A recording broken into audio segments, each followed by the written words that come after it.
MCN लाया है आपके लिए सीसीटीवी सर्विस। विधानसभा चुनाव प्रथम चरण के लिए नामांकन की तिथि 17 तारीख तक थी। उसके बाद स्क्रूटनी हुआ, जिसमें से तारापुर विधानसभा से 16 उम्मीदवार में से एक का नामांकन रद्द हुआ। फिर जमालपुर विधानसभा क्षेत्र से 19 उम्मीदवार थे, जिसमें 4 का नामांकन रद्द हुआ। मुंगेर विधानसभा क्षेत्र से 14 उम्मीदवार थे, जिनका 3 का नामांकन रद्द हुआ। 20 तारीख को नाम वापसी की अंतिम तिथि। तारापुर विधानसभा से 2 उम्मीदवारों ने नाम वापस लिया। एक है सुमित कुमार, दूसरा है सकलदेव सिंह। जिला निर्वाचन पदाधिकारी सह जिलाधिकारी समाहरणालय सभा कक्ष में प्रत्याशियों के नाम नामांकन की स्क्रूटनी के पश्चात प्रेस वार्ता किया। अंतिम दिन है सर, जो सेकेंड पीसी है, तो क्या अपडेट है, क्या बताना चाहेंगे? सबसे पहले तो आप सभी लोगों का प्रिंट और इलेक्ट्रॉनिक मीडिया के जितने हमारे भाई बंधु आए हो, आप लोगों का आज के इस पीसी में स्वागत है। दूसरा, हम मुंगेर प्रशासन की तरफ से पूरे जिले के लोगों को दीपावली की हार्दिक शुभकामनाएं। आज जैसा सब लोग जानते हैं कि नाम वापस लेने की अंतिम तिथि थी 20 तारीख। यहाँ पे नामांकन की प्रक्रिया जो नॉमिनेशन की थी वो 10 तारीख को शुरू की गई थी। नॉमिनेशन की लास्ट तिथि थी 17। स्क्रूटनी का डेट जहाँ पे फिक्स था वो 18/10 था, और उसके बाद आज नाम वापस लेने की अंतिम तिथि थी। तो उसमें जो रिपोर्ट है वो हम लोगों के तारापुर में 164 तारापुर में टोटल 16 नॉमिनेशन हुए थे। स्क्रूटनी के पश्चात 15 नॉमिनेशन रह गए। मुंगेर में 165 में 14 नॉमिनेशन हुए थे, टोटल स्क्रूटनी के बाद 11 रह गए।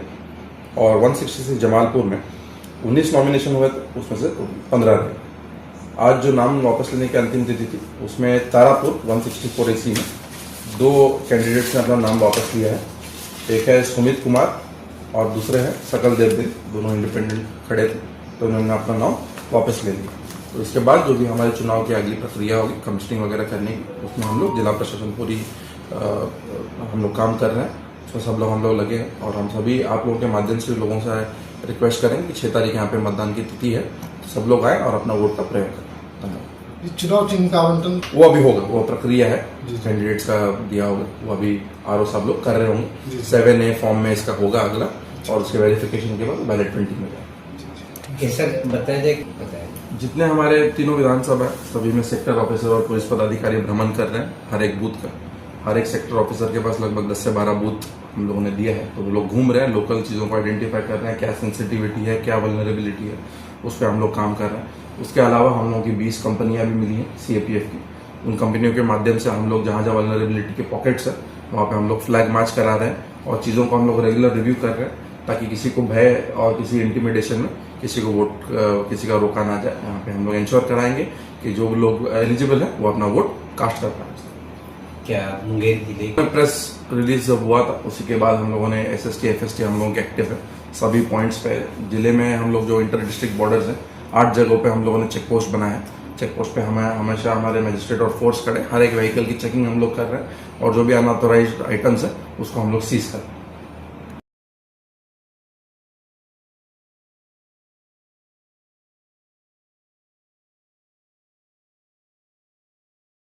एमसीएन लाया है आपके लिए सीसीटीवी सर्विस।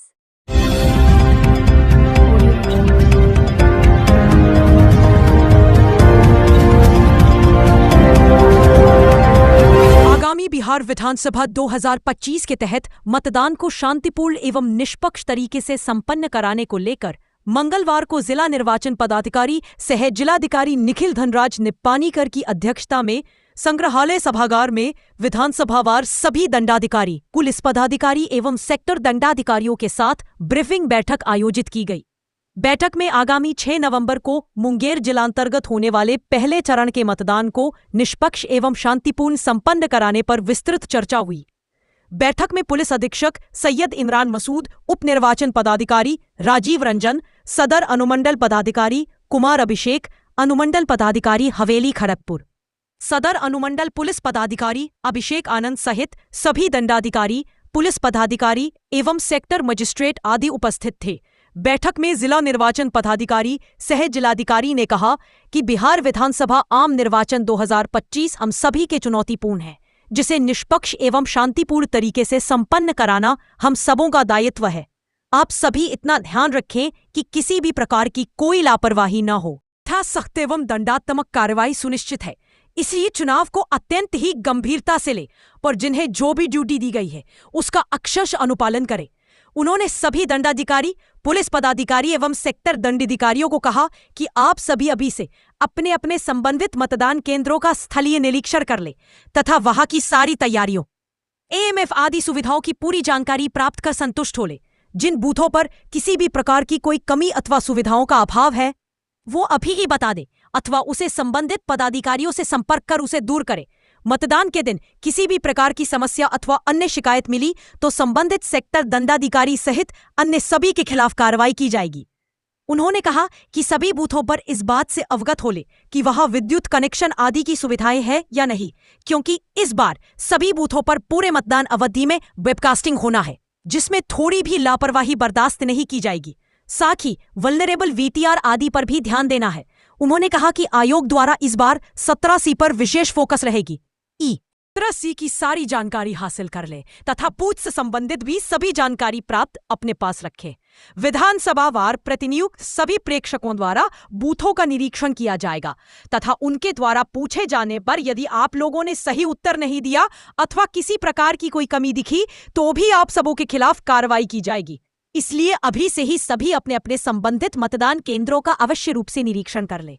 जिलाधिकारी ने कहा कि जिन बूथों पर जाने के लिए यदि मार्ग दुर्गम अथवा रास्ते सही नहीं है तो ऐसे सड़क मार्ग की सूचना अभी ही दे दे ताकि उसे तत्काल दुरुस्त किया जा सके, ताकि पोलिंग पार्टीज को आने जाने में किसी तरह की कोई परेशानी ना हो। बूथों पर दीवार लेखन आदि पूर्ण हुई है या नहीं इसकी भी जानकारी ले और यदि नहीं हुई है तो उसे शीघ्र करा ले। सभी दंडाधिकारी, पुलिस पदाधिकारी एवं सेक्टर दंडाधिकारी आपस में समन्वय बैठाकर रखें ताकि प्रेक्षकों द्वारा पूछे जाने पर आप लोग उन्हें सही जानकारी उपलब्ध करा सके।